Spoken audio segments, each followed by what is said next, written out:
What's up, everybody? Hi, Missy. How's everyone doing? Welcome to Fireballs and F-Bombs on this Thursday night. Hello, Uncle. What's everybody up to? Everybody got their cocktails ready? It's Crown Apple and Coke night. It is haunted Oklahoma tonight. There are some crazy places that I would absolutely go to here. And I think you guys would agree. I don't think I have one that's like an evil either. I don't think so. But I did find that Oklahoma is pretty scattered around. So I've got some written and then, shit. Hang on a minute. I forgot to turn this darn thing on. So I'm a little bit delayed here. That was my ridiculousness that did not get this turned on in time. I was charging it, so okay. So anything new I need to know, y'all need to update me. Come on. There's Missy. Okay.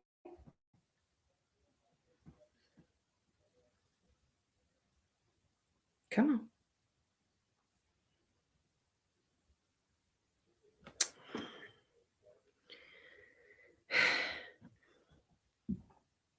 Nothing new. Okay.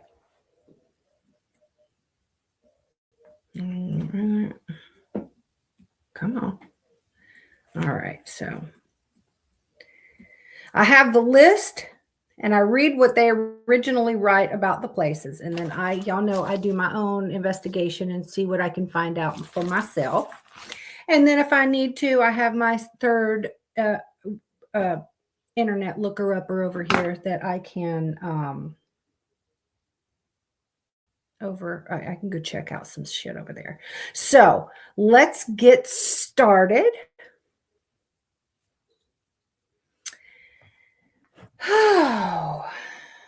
The first place is called the Stone Lion in Bed and Breakfast. I would absolutely go and stay at this bed and breakfast. I like a bed and breakfast. I've only stayed at one ever, and I really did enjoy it. And I brought you guys with me there when me and Annie went, and it was in Monticello, Florida, about an hour and 15 minutes that it took us to get there. But we stayed there. If you guys remember, the flash or the lamp kept going on and off. Remember that one? It was a cool little place, though. That was a beautiful bed and breakfast. I would absolutely go back there. So this is called the Stone Lion in Bed and Breakfast. And it says, stay here at your own risk. There's a mischievous ghost child that has been seen and felt throughout this home. The spirit is said to be that of 8-year-old Irene Houghton, has been known to squeeze the toes of sleeping guests or even crawl into bed with them. The eerie tap, tap, tap of a child's footsteps has also been heard leading from the second floor to the third. According to legend, the 8,000 square foot home was where the child met her fate when a nurse overdosed her with coughing syrup containing opium. The family later moved on, but little Irene has still stayed there to this day. After the Houghton family moved out, the home changed into a boarding house and then a funeral home. Paranormal investigative teams have encountered several other ghosts, including a strong male entity who lingers in the basement where the morgue once was. Get into the spirit of things at the Stone Lion with an overnight stay, or if you're brave enough, sign up for one of the inn's famous murder mysteries. Now, I've never been to a murder mystery. Actually, did I? So it was more of a comedy, but it was, I think I don't remember exactly what it was like, but it was like you eat and you drink, and you're eating and drinking during this show. And at the end, throughout, they'll ask things, and you and your table have to answer these questions that you're given on the paper. And it depends on what the table will win at the end of the night, and then all their drinks are on them, or they didn't have to pay for any of the drinks, or they'll get free tickets for another show. Anyway, that winning table, and I don't think our table won that night, but it was a blast. It was such a good time. I would absolutely go back to that again too. So that's all that says about it. Now, it does say this young woman has appeared quite frequently for theater workers, and when spoken to, oh no, that's that lady. Oh, that's for the next one. I looked at that wrong. Okay, my investigation for the Stone Lion Inn. It was built in 1907 for T. Houghton. He was a wealthy merchant who owned the first car dealership in the state, a cotton/oil company, and he had multiple type stores. When it was a nursing home/mortuary in the 1920s, the embalming was performed in what is now the kitchen. In 1986, Rebecca Loker bought it and restored it and opened it as the B&B it is today. And of course, it has been passed on through her family, and her family still owns it. She kept a lot of the original furniture along with the original embalming table. The ghosts. Now, this Irene Houghton died in the home in 1910. She was 8. She was ill and had an in-home nurse. Now, she was diagnosed with whooping cough. Okay. The nurses back in the day did not keep, sort of like the records that we keep now, and everything they do or whatever, they're supposed to write in the record for the next person or whatever. Well, apparently back in the day, they did not do that. So the nurse made a tragic mistake and did not keep the correct records, which entailed Irene was not given the correct doses or how often she was getting her overdose. She was basically overdosed.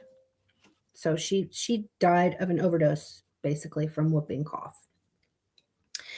Irene is the only documented death in this home that could be found, but there are other spirits there. Things are known to move on their own throughout the entire home. Disembodied voices are heard a lot, whispers, crying, shadows are seen throughout the entire home. There's knocking sounds, footsteps are heard throughout, but mostly on the 3rd floor. Guests report being touched or grabbed. Their feet like they feel like they're being watched. Blankets have tightened around them, and it's believed that Irene tucks people in. Now, guests have reported that something or someone has crawled into bed with them. They could feel them in bed with them, and they roll over and nobody's there. The owner, Mr. Houghton, has been seen in the basement. You can smell his signature pipe smoke, very strong when you go down there. There has also been an adult female spirit seen and heard all throughout, but it's unknown who she is. She is seen wandering the halls in timed clothing, or just sitting and staring at something, like she's watching something that nobody else can see. All ghosts here are said to be friendly. So I would absolutely go there and stay. Raise your hand if you'd go with me, because I know I would like that. I would absolutely have a ball investigating there.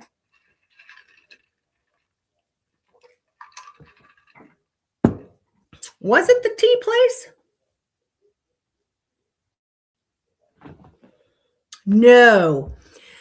That the tea place, they had me come and I just splashed drink in my hair.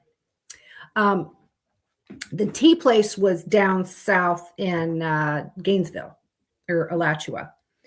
And that's where they wanted me on the third floor. The bed and breakfast me and Annie went to was in Monticello, Florida, and it was just past. It's on the way to Tallahassee from here, and it's about an hour and 10-minute drive. It was beautiful. And they had all kinds of and the food was absolutely amazing. But no, me and Annie we were investigating. Was it me and Annie? Or was it me and Patty? I don't remember. But the flashlight went on and off a couple times, but the lamp started going on and off by itself.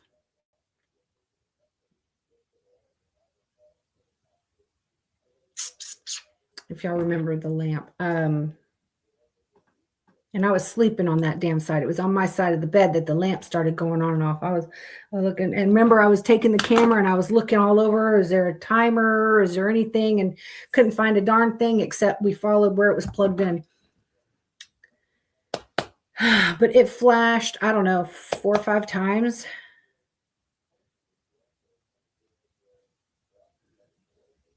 But anyway, that's the only bed and breakfast I have ever stayed at. And I kind of enjoyed it. You can hang out there all day. They had places in the back you could walk around in the gardens and sit and stuff like that. And was it Annie? Okay, I thought so. I couldn't remember. I thought it was Annie. Oh wait, there was a photo over the bed. Yes. What the heck was wrong with that photo? Y'all know my memory. I don't remember what the heck was wrong with that photo, but there was something up there in that photo that wasn't right that you guys pointed out to me. All right. Number 2, it's called the Cherokee Strip Museum. And this is in Alva. Oh, I'm sorry. Did I not say the first one, that Stone Lion Inn, is in Guthrie, Oklahoma. Now this one is in Alva. The patients of botched surgeries are said to lurk in this hospital turned museum located in western Oklahoma near the area known ominously as No Man's Land. From the unwavering gaze of mannequins to the uncomfortable feeling you get when roaming through the Cherokee Strip Museum in Alva, it's hard not to feel like you're being watched. And the otherworldly aspect doesn't have you running for the hills. The creepy displays will, as there is a wide array of vintage medical instruments, including an embalming table. This building has seen its share of death since it was completed in 1932. And whether or not you encounter paranormal activity at this museum, you're sure to come across the bricked up second and third story of the building. A player piano that seemingly plays at random and a mysterious blood spot on the floor that refuses to be washed away. Now, in my research, I couldn't find anything about a blood spot or anything. I'm about to tell you what I found. Now, this was built in 1932 as the Alva General Hospital, but it turned into a school for Cherokee Indians or the indigenous students. Today, it sits on 5 acres and includes the museum, a blacksmith shop, a large implement building, original one-room schoolhouse, a gift shop, and an art gallery for local artists. This hospital/museum witnessed the birth and deaths of thousands over 40 years. It also was used for soldiers in World War II. A soldier nicknamed Trapper excuse me, by the staff is always there. He's the most popular resident. He is said to be a German soldier that was being there during two and has never left. The top floor, the fourth floor, was the surgical wing. A soldier with one leg is said to be seen wandering about and stays on that floor alone. You will only see him on the fourth floor. People report seeing people moving about from the windows, and that it appears that the nurses are still going room to room. There have been 12 paranormal teams investigate this museum. A lot have reported that Trapper likes being there. Objects will fly across the room when nobody's near them. The pics on the walls will be moved to a different location inside the home, or the museum, excuse me. If a light is left on, it will be turned off. Children crying, playing, or laughing when no children are around are present almost daily. One spirit shows himself in people's photos or videos as reflections. It's unknown who he is. He is only seen that way. It's said it's very active and not one spirit is violent. They are thought of as family and they are treated as such. I would absolutely go there too. Heck yeah. Oh, the picture moved. Oh, it tilted or something, right? Didn't it?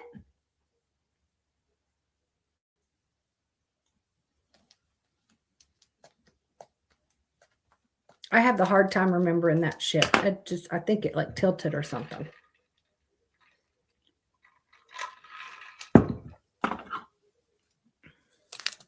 All right, so moving on to Fort Washita Historic Site and Museum, and this is in Durant or Durant. I don't know how to say it. Durant or Durant.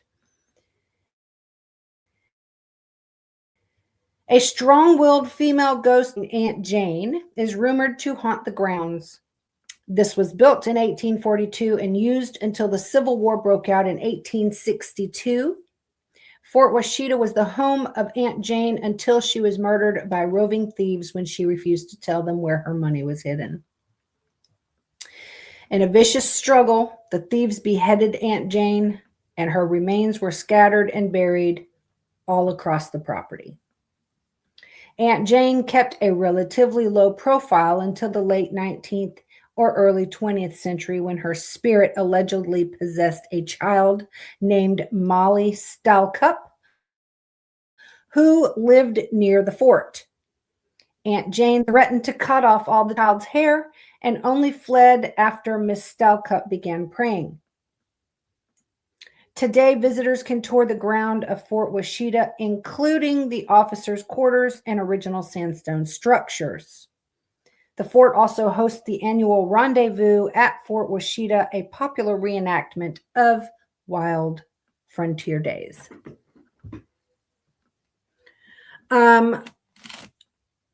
What I came up with was built in 1842. In 1868, there was a battle of Washita, often called a massacre, that resulted in significant casualties on the property. The U.S. Armed Forces under Lieutenant Colonel George Custer killed over 100 Cheyenne and Choctaw people, including Chief Black Kettle, his wife, other women and children. The U.S. forces lost 103 soldiers, including Major Joel Elliott and Captain Lewis Hamilton. Now, Aunt Jane is the most popular and is always floating around or walking near the historic structures of the property. I'm pretty sure she probably is wandering around going from all the different pieces, because they said that, right? They said that they beheaded her.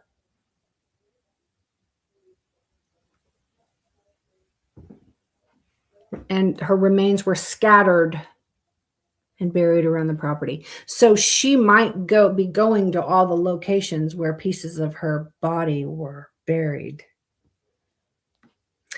Anyway, apparently she wears a white gown. They say it appears that she continues to check on her buildings and possibly still guarding her assets. It said that she possessed a young child, but I couldn't find any info regarding that possession. Even though, you know what I didn't do is I didn't Google the actual name of the girl. I guess I could do that really quick. But anyway, dogs will also appear and then disappear. These vanishing dogs appear to be playing on the ground. So they're assuming that it's dogs that throughout the years were pets or guard dogs or whatever was killed on the property and is still there. Now, if you guys want, I can look up this possession on the name over here if you want me to do that. If not, I could do it after. We'll just go back and do it after we're finished.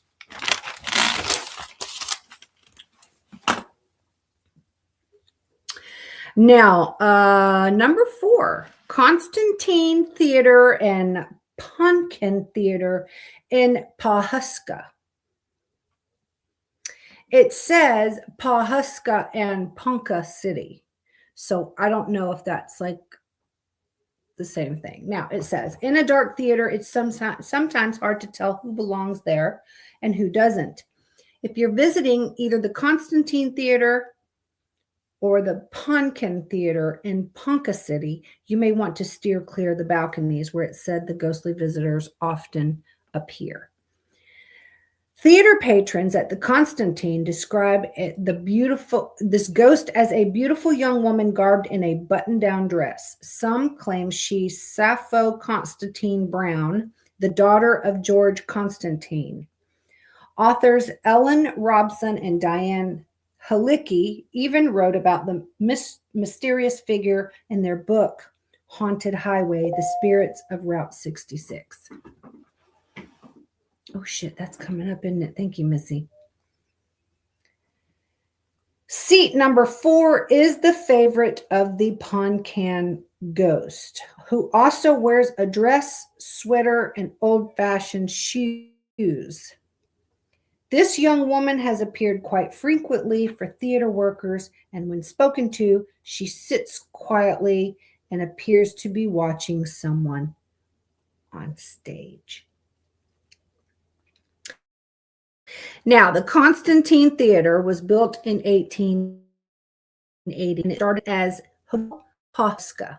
1811, Greek immigrant C. Constantine purchased, and it opened in 1914 as a theater for silent movies and an opera house.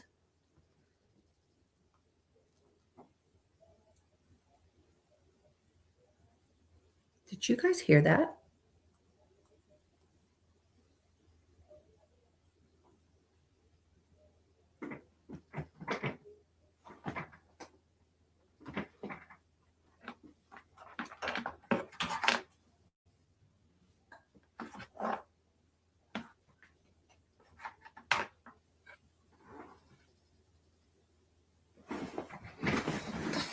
Noise.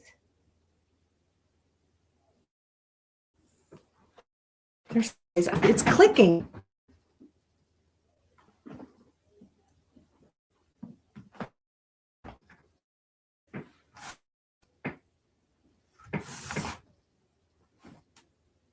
I have no idea what it is. Okay, anyway.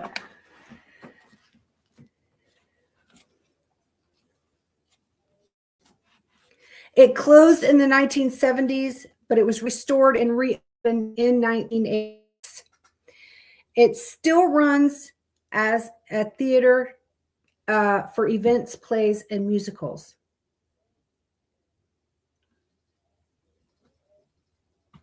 It's got to be something with the chair. The ghost of actor Enrico Caruso is also claimed to be amongst the spirits. Footsteps are heard on stage when no one is there. Tap dancing is also heard, like the spirit is practicing a routine. Shadows are seen during plays and musicals. On stage, one female spirit apparently plays the fiddle. Instruments are often heard when nobody's there. Piano will play randomly by itself, and drums can be heard as well being played. Now, Enrico Caruso, the actor and singer, he was born in 1873. Oh, no. Phil is fine. Phil is fine.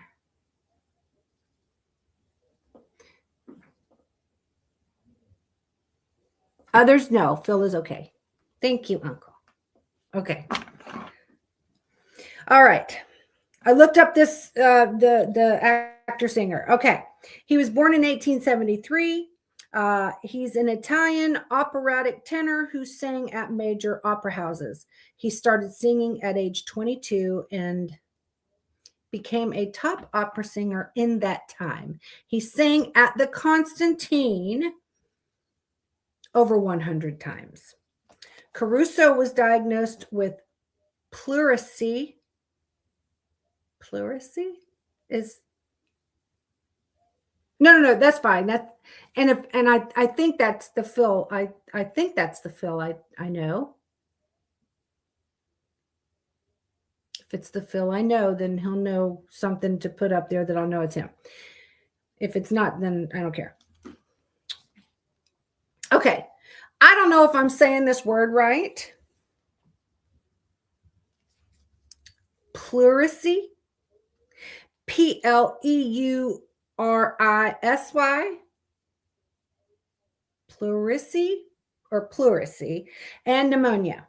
I didn't look up what that is, but anyway, I'm assuming that's how you say it. He deteriorated quickly and he died August 2nd, 1921 at the age of 48. Now, it's said that you can still hear his voice sometimes. Staff has claimed they actually stopped working to listen to him. His spirit has been seen floating across the stage wearing his signature black coat, black tie, and white shirt with the black pants that he would always wear when he was singing opera. He was also an actor and a dancer. Now, we move on to the next one, which is called Kane's Ballroom and Tulsa Theater. Now, Kane's Ballroom has been providing a good time to Tulsans since 1924, and the spirits that call this popular music venue home seem unwillingly to give up the splendor of the past. Located in the heart of downtown Tulsa, Kane's Ballroom was the site of Bob Willis and the Texas Playboys' first regular radio broadcast. Now, the venue's name, Home of Bob Wills, is more accurate than you can imagine, as Kane's Ballroom is reportedly haunted by Bob Wills himself. He is joined by a woman known as the Lady in Red. Both employees and visitors have reported seeing, hearing, and feeling the presence of this mysterious woman. Just down the road, the Tulsa Theater holds a ghost story of its own. Built in 1914, this former vaudeville house has hosted legendary talent from Buddy Holly to Will Rogers to Mae West. One famous performer, the great Italian tenor Enrico Caruso, is rumored to still haunt that venue as well. Caruso performed one of his last shows at that theater in 1920 and became ill while visiting the town. Some credit his 1921 death to the sickness he caught in Tulsa. Witnesses have reported lights turning on and off on their own and unexplained equipment issues. So it was built in 1924 by Tate Brady. Now it was sold in 1930 to Madison W. Daddy Kane. It was turned into a dance academy and ballroom. Spirit Bob Wills himself is still there. He appears in shadows and will appear in full body apparition. Hi, Mandy. Oh, hi, Rita. How are you guys? Now, he loved this theater and had a huge part in its success. Now, there is a female named Joan that dates back to the 1950s. A spirit of a girl named Chloe is also very active here. She causes super cold spots from your temperature and shows herself as orbs in photos and videos. Apparitions, disembodied voices are always heard, along with giggling, singing, and spirits following close by. The lady in red is heard, seen, and felt. She will come close but not speak. She will watch but mostly seen sitting as if she's daydreaming.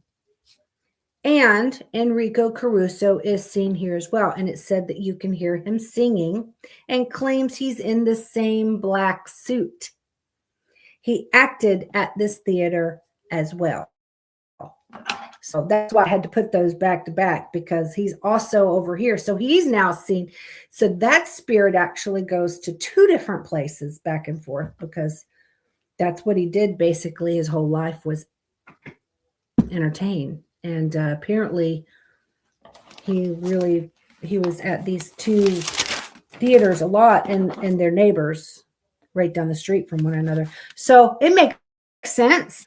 But that's cool. The time we've ever had the same spirit at two different locations. That's time. Now that's all the ones that I have. So now I'm just going to be reading, and over here I can look up some stuff. So how's Mandy and how's Rita?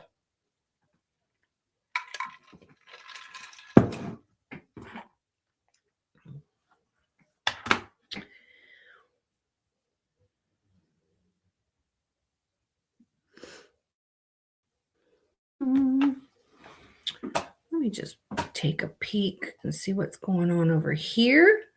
Live stream is being used on, okay. All righty, and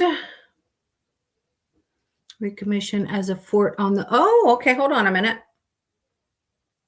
Sorry, I wasn't looking at the comments over here. Thank you, Rusty. Is that Brianna? I went to the Yuma prison, girl. It was so oppressive. The prison art was cool. Recommissioned as a fort on the lower Colorado. That sounds great. Oh, yes, the English. This is totally awesome history. Yes. This is all the stuff. See, I've never been out west for ghost hunting. So I wish I could figure out how to put my Facebook and my Instagram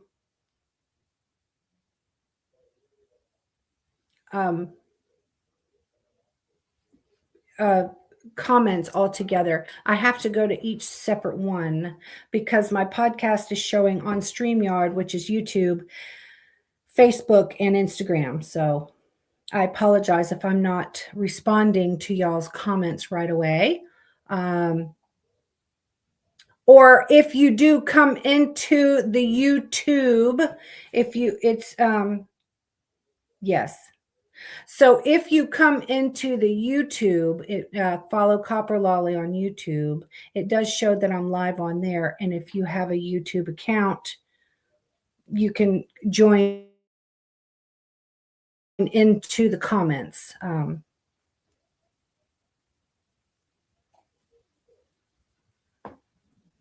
Good. All right. So I just wanted to catch up on the comments. They're chatting over there on Instagram.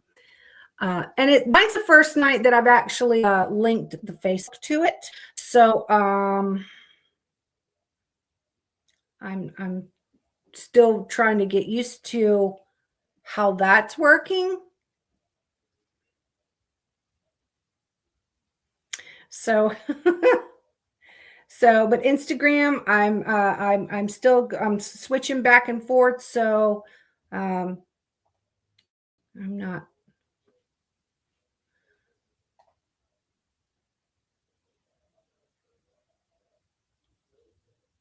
Okay. Anyway, Okay. The last one I have on this one is the historic Fort Reno, and this is in El Reno, Oklahoma. Now, cold spots, footsteps, slamming doors continue to haunt Fort Reno. This was established in 1874. The area has been a fort, remount depot, and German prisoner of war camp during World War II. Though no specific spirit has been identified, visitors to the fort have encountered a number of strange things, including faces in the windows, water faucets turning on by themselves in the visitors' center, and mysterious orbs showing up in photographs. Excuse me. This ghostly attraction in El Reno is also home to the monthly ghost tour, where visitors are split up into groups, given a lantern, and led on tours throughout the grounds, buildings, and cemetery. Paranormal researchers lead the group and report their findings. Hello, Steph.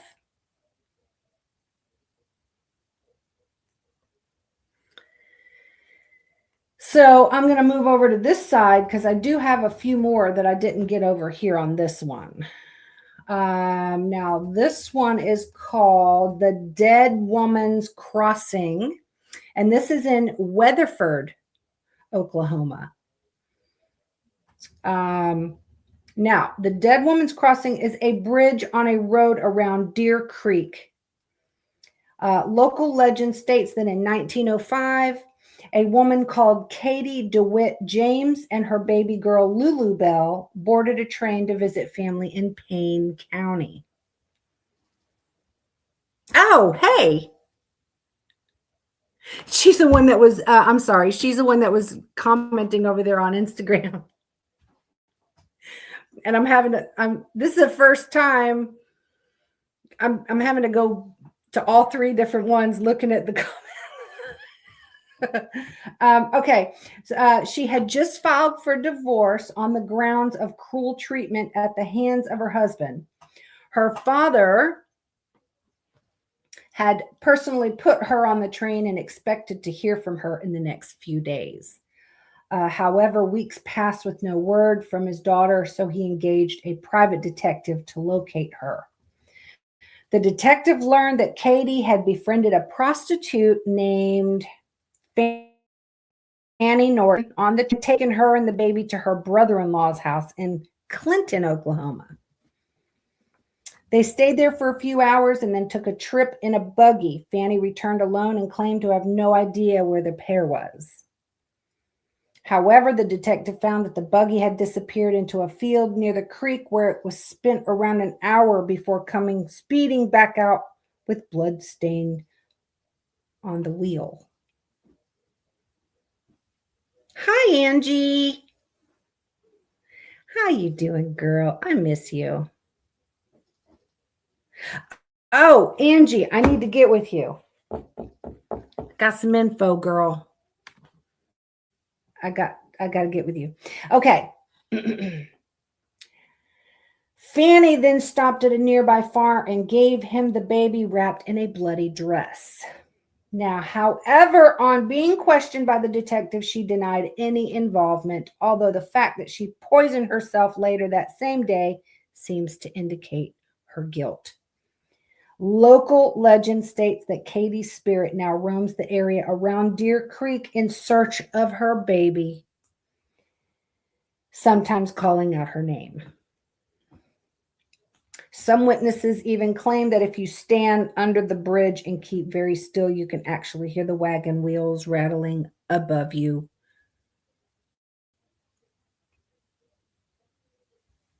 Oh, no. Oh, I already thought you knew about Bev's daughter. No. I've got some other news that I need to get with you. So, there's that. I would absolutely go to that bridge though and try to hear it. I'd go under the bridge and drive over it and park on it. Excuse me. Hello, V team. How you doing, Ayla? Come on in. We're only halfway through. Okay, Belvedere Mansion, and this is in Claremore,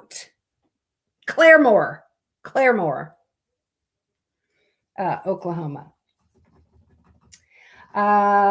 This mansion was built in 1902 for the Bayless family. However, 6 months before the mansion was complete, Mr. Bayless died after his appendix burst. His wife and 6 children did move into the home and stayed until 1919. It is believed that the spirits of the Bayless family have remained in the house, causing it to gain a reputation for being one of the most haunted buildings in Oklahoma. Visitors report feeling hot and cold spots throughout the house and have heard many unexplained noises and disembodied voices. It's common for hazy figures to be seen in the dim lights inside the home.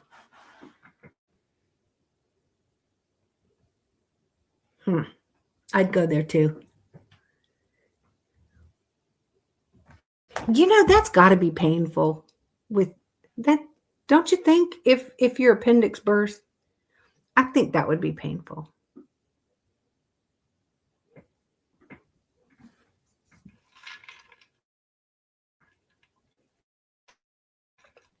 I'll tell you is have weekend of April 25th available. Do it, woman. We're going to it. Yeah, you got that, woman?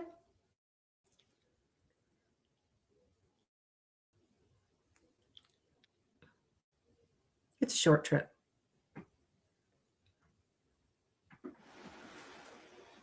You still here, Angie? I'm so bossy. I'm so bossy.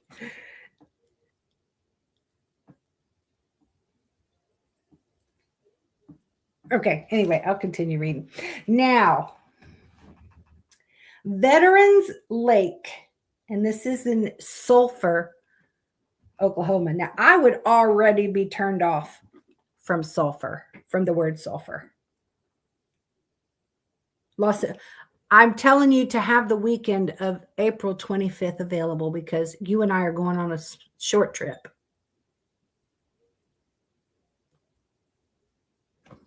Be ready. That's all I'm saying. Okay.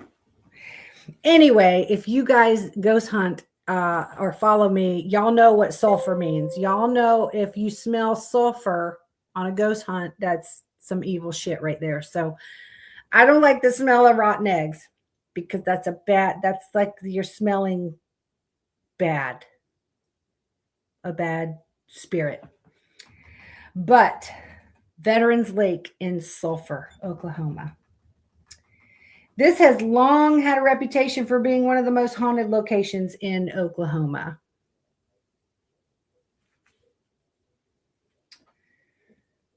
It's said to be possessed by the spirit of a lady who once drowned in the lake. She was apparently attempting to save her child from drowning when she herself ended up drowning as well. A few years later, there was another drowning when a girl died in a boating accident. It is said that the apparitions of both the lady and the girl can be seen in the lake, and local legend states that anyone entering the lake after dark will be pulled under the water and drowned. Like, I ain't going to that lake. If I do, I ain't going in the water. I'll tell you that because I already don't like. Okay. So I don't mind super clear water. When I used to go to the Bahamas and it was like pool water, I would jump right in. I don't have a problem with super clear, like pools, water that way. Bahamas water, anything that I can see under there.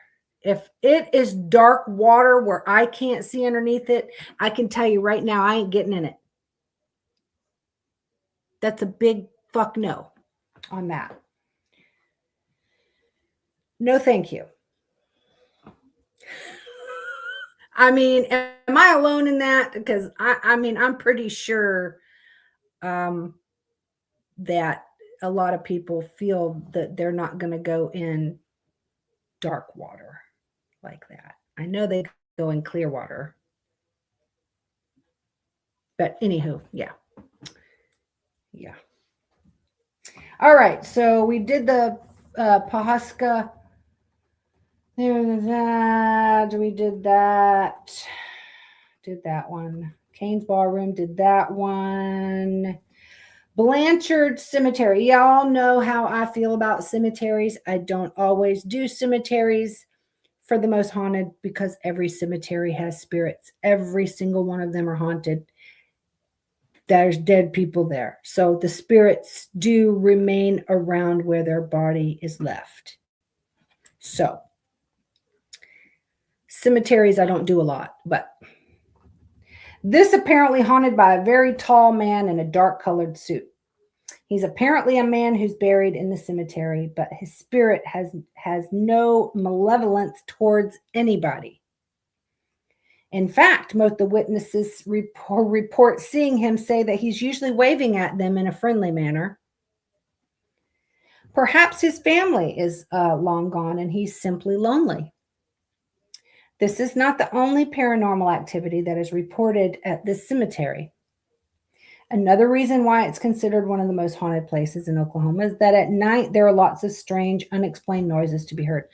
Every cemetery, everyone. I can't stress that if you go to a cemetery, trust me, I have taken you live on my cemetery trips every single time, especially to the one here by me. Y'all already know that when I pull up to go there, my stomach is in knots because you never know what's going to happen there. You could get a good experience, or the next time you go, you could be getting a scary experience. You just don't know what's going to happen at that cemetery, and it scares the crap out of me, but you can't not go back. Like, it's like you want to go. I took Rita there. I took Terry there. Me and Patty went there a ton. Me and Annie have taken her daughter there. It's a creepy, creepy cemetery. There's really, really old graves in there. And then there's the new side as well. Like, it's super new on the other side. So, anyway, I really don't do cemeteries a lot. So I read it because it was there. Bluebell Saloon in Guthrie, Oklahoma. The Bluebell Saloon in Guthrie was once operated as a bordello by Miss Lizzie and her girls, Claudia and Estelle. What's a bordello? Am I feeling stupid? Is it like is it like a,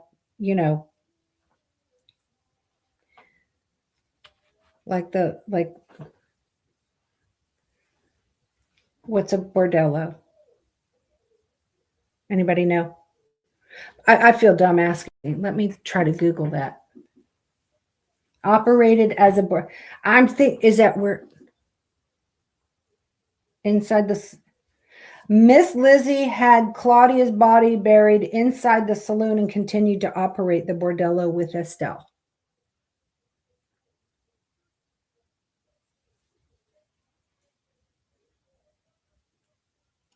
However, a short time later, both Miss Lizzie and Estelle were found dead of unknown causes.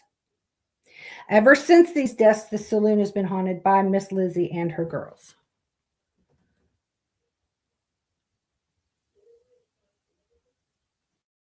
Hi, Tina. How are you doing?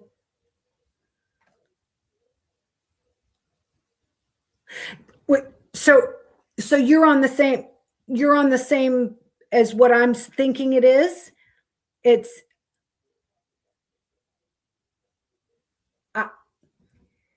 what were they called? What were they called back then? It's where you can go and pick your girl. Dolly Parton ran one in the dang movie. The little the something the little whorehouse. I'm thinking it's a little whorehouse. Is that what a bordello is?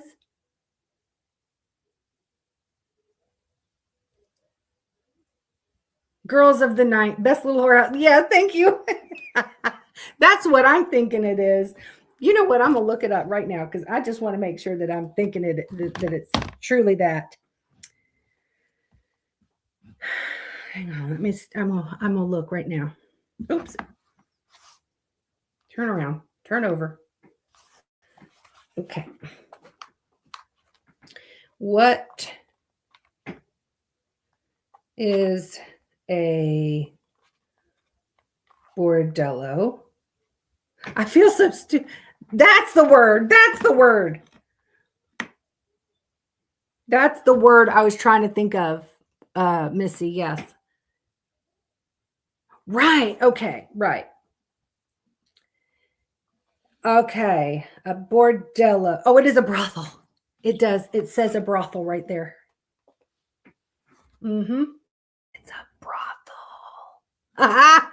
Okay. Thank you. So it's a bordello. So her and her hookers now haunt the place.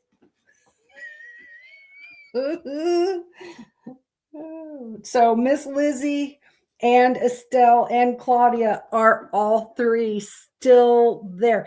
I like it doesn't say if it's still open. It just says was once operated as a bordello by Miss Lizzie and her girls, Claudia and Estelle. Ever since he death, it's a saloon. So I guess it's still Bluebell Saloon. I want to go there. I would absolutely investigate that place all day long.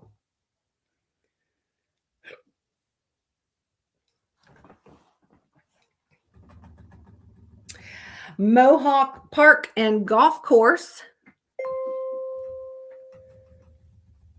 Mohawk Park and Golf Course makes it into the list of Oklahoma's most haunted spots, thanks to a couple of strange tales that are connected with it. First and foremost, the park is said to be haunted by a creature that is half woman, half deer. It's already lost me right there. See, Rita would go too. See, most of my peeps would absolutely go ghost hunting with me. Of course, when I ghost hunt, I'm a hoot because if I scream too loud, I'm going to pee. If something scares me or tugs on my shirt, y'all witnessed it. The little girl tugged on my shirt and I peed my pants. So Cece's always known for the pee. Yes.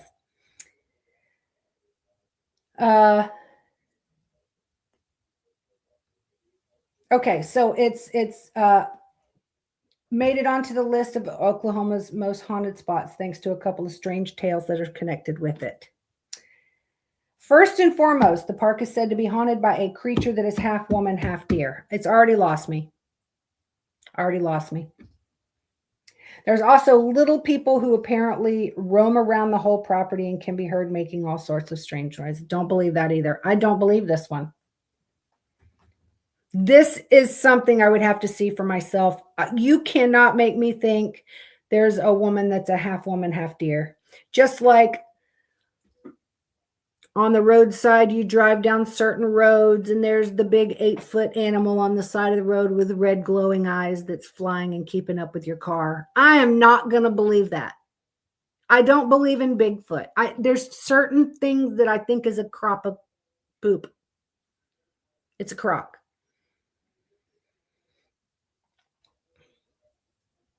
Finally, there's a bathroom in the golf facility that is said to be extremely haunted. All manner of paranormal activity has been reported there, but most commonly is the fact that lights are often seen inside, despite the fact there's no electricity running towards it.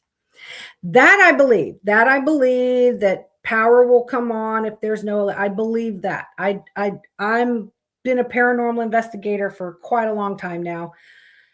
I have seen some crazy shit. But when you tell me half deer, half woman, that's a crock. I don't believe that at all.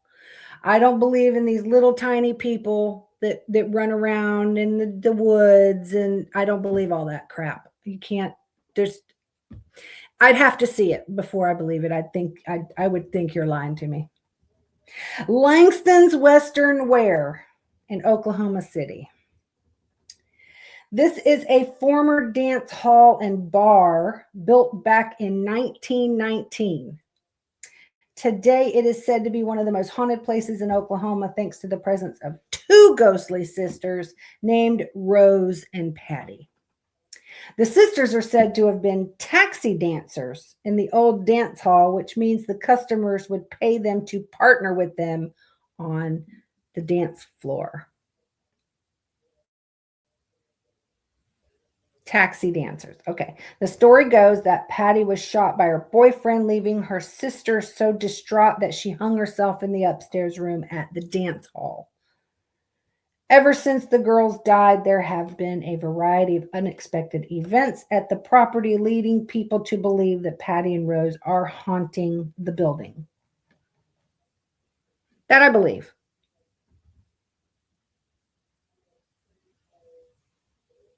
No. No. I already did Stone Lion. Well, let's see. I think that's all for Oklahoma.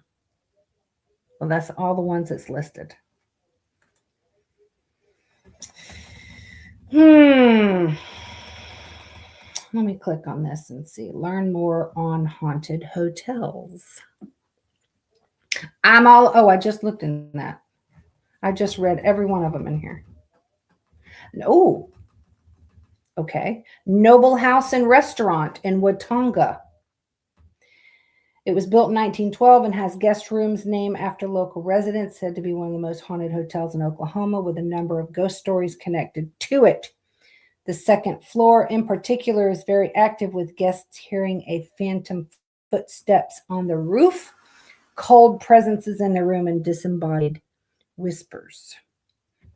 See, these don't say much about them. I'd have to do more research. The Johnson House Inn in Hugo. It dates back to 1910, and it was once the home of the hanging judge and his wife. It is now a bed and breakfast, which is rumored to be haunted. Guests and staff have reported a variety of unexplained occurrences, including phantom footsteps, disembodied voices, and a rocking chair that moves on its own. One former housekeeper says that she saw the apparition of a woman in old-fashioned clothing enter one of the guest rooms, and when she followed the room, it was empty. Followed it into the room, it was empty. It has been suggested that this could be the spirit of the judge's wife, Mrs. Johnson.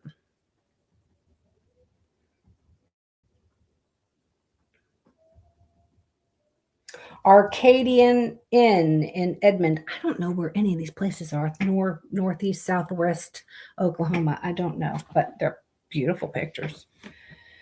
According to locals, the Arcadian Inn is haunted by the spirit of Edith Rule.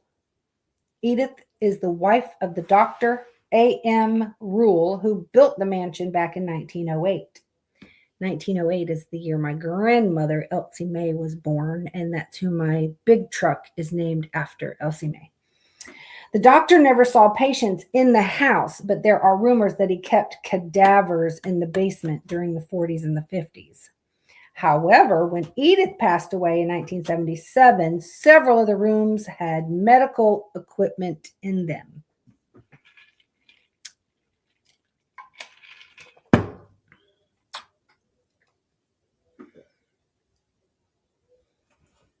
Maybe he was doing and like seeing people, but wasn't advertising that he was seeing people. Maybe just certain people or emergencies or something.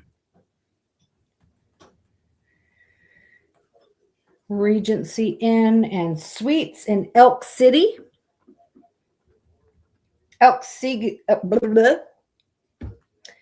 Elk City's Regency Inn is not a particularly old hotel, but that certainly doesn't mean that it's not haunted. Room 110 in particular is a hub of paranormal activity, with claims that the room is haunted by multiple spirits. The most common report relates to poltergeist activity and the regular sightings of a male apparition.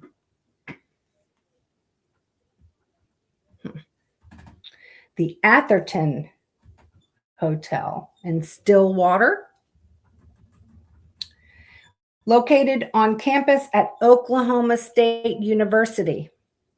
It has reports of unexplained activity coming in from guests for many years now and has been investigated by researchers many times. The reports range from seeing mysterious lights and shadowy figures to lights turning on and off by themselves, doors opening and closing, and sold breezes rushing past. I'm sorry, cold. It says sold, but I think they misspelled that. Cold breezes rushing past guests. Ooh, my goodness. This hotel here, holy crap. Let me see if I can bring this over here. I want you to look at the size of this thing. Oh, can y'all see the size of that hotel? My goodness. My goodness. That thing's huge. That's what she said. Several ghost stories links to the Skirvin Hotel, which is not too surprising given the historic nature of the hotel. The famous ghost linked to the hotel is a female entity known as Effie. It's said that in life, Effie was a hotel maid who had an illicit affair with the owner. However, when she fell pregnant, the man locked her in a room on the 10th floor to avoid the public shame he would have to endure if news of the baby got out. Poor Effie was brokenhearted and ended up jumping out of the window with the baby. Unfortunately, this was no real escape for the girl, as her spirit has ended up haunting the Skirvin Hotel ever since. Guests often report hearing disembodied screaming and the sound of a baby crying. Effie has also been known to appear naked before male guests and will often proposition them. She likes to visit guests in the shower, and she is also blamed for randomly slamming doors in various parts of the hotel. Like, what on earth is she doing? What? she, this spirit propositions the men.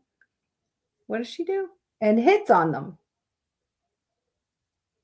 Oh, appear naked in front of the men. Oh my goodness.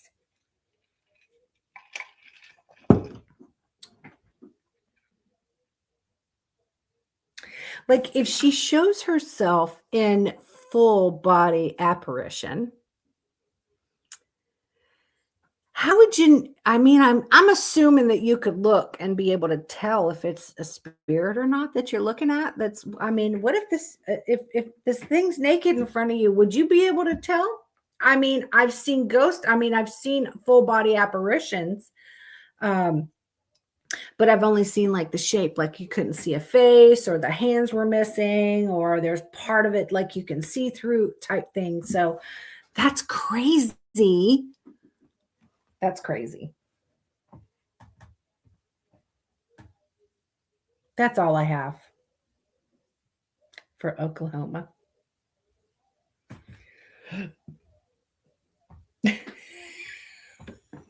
Well, single men go stay at the Skirvin.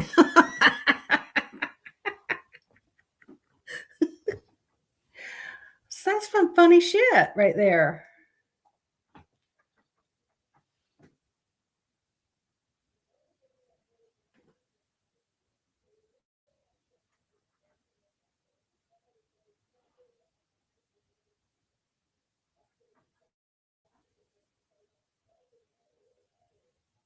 Yo, I'm hearing something.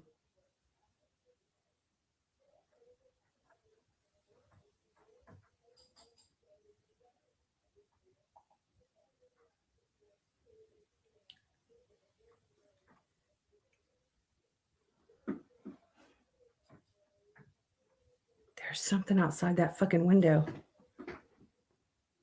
Can y'all hear the scratching?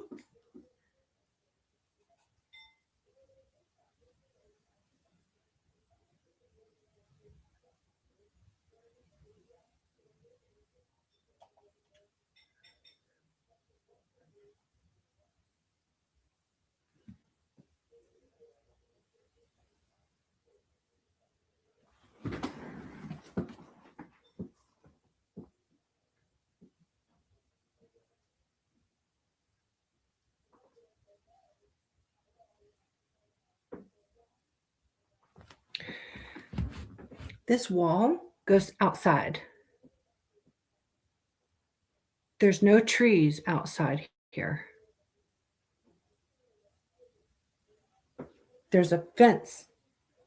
Nobody can get to this window unless they go through all my fences. Nobody goes in the.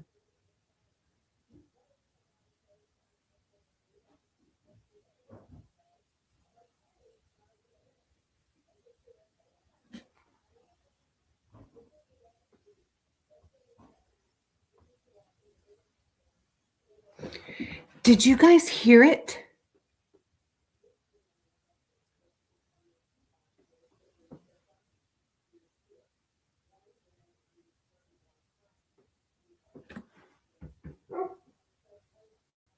Now the dog's barking. What the fuck?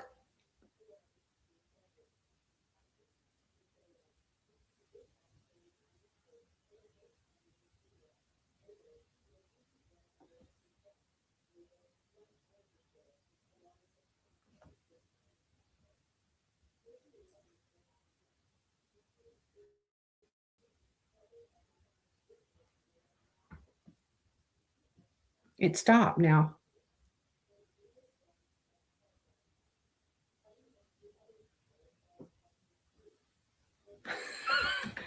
That's weird. Okay. Anyway,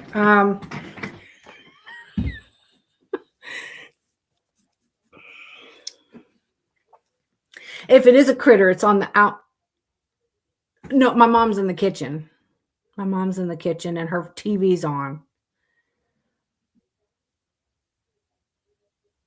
But this sounded like it was some scratching, like on this, like outside, like this. That's what it sounded like. And then Whiskey's outside and she barked.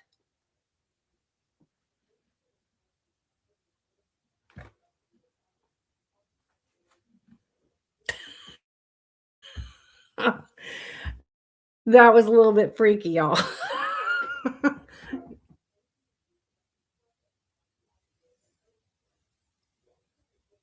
She just barked again.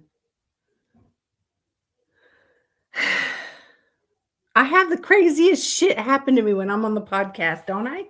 The clicking, that I don't know what the clicking was. There was a clicking noise and it just like stopped.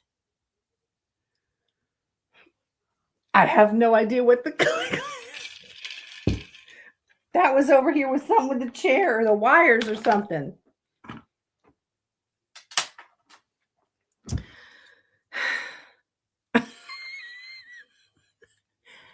Anyway,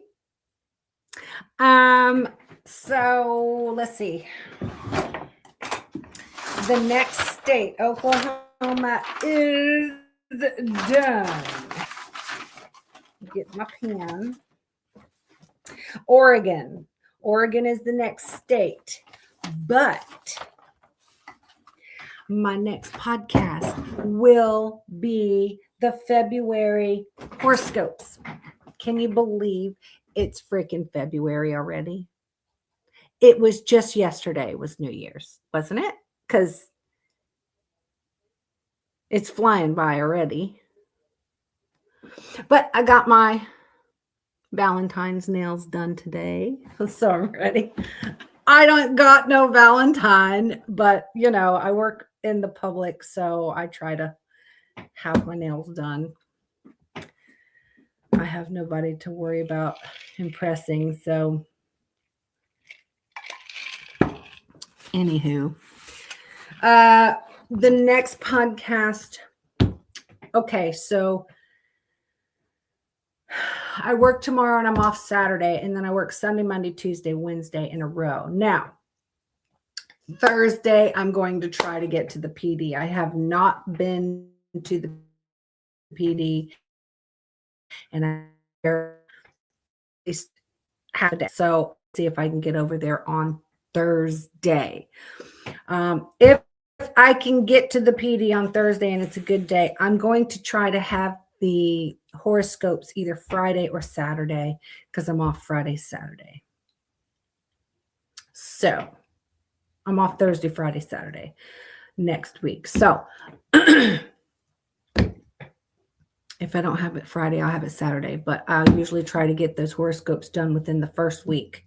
So if I would have thought about it, I could have done the horoscopes tonight, but I went ahead and got all the Oklahoma done, and I'm like, I'm just going to get the Oklahoma done and out of the way. But yeah, February is almost here. So I will be doing the horoscopes for next podcast. So get ready and we'll see our our horoscope for Lover's Day. Mine's just going to be like, you're going to be at home, bitch, by yourself as usual. That's the same way I've been for the last, well, this will be year number, what is this, year number 3.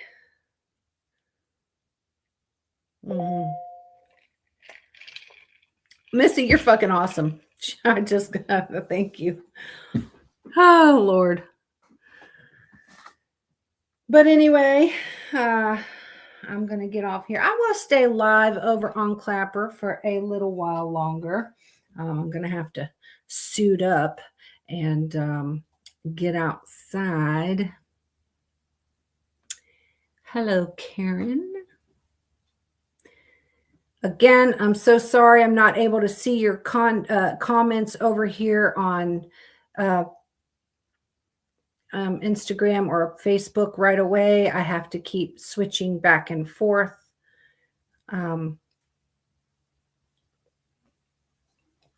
But anyway, I thank you guys so much for joining us tonight on Fireballs and F-Bombs.